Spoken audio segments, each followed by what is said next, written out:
Tayo lalabas sa kalsada na to and we will enter this Tagaytay, Talisay Road.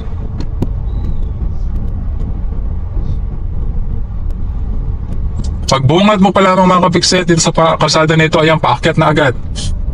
Okay? So syempre gagamitin natin lowest gears mga kapikset. Lowest gears meaning usually sa mga ganitong uphill roads, first gear and second gear lamang po yung magagamit natin, no? Kasi we will be driving slow and we should keep in mind na kailangan natin yung torque na binibigay or pulling power na ibibigay ng lower gears, no?